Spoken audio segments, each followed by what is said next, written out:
my first experience in construction, I was kind of overwhelmed because you have all these different concepts.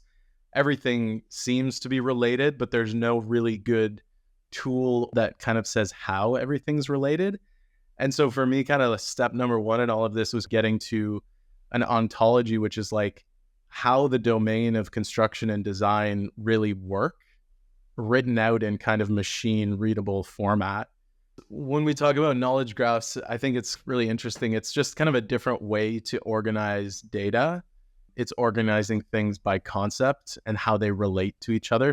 And it's actually helpful for humans to see it laid out that way too, because it's these hierarchies, these structures, and how everything works together.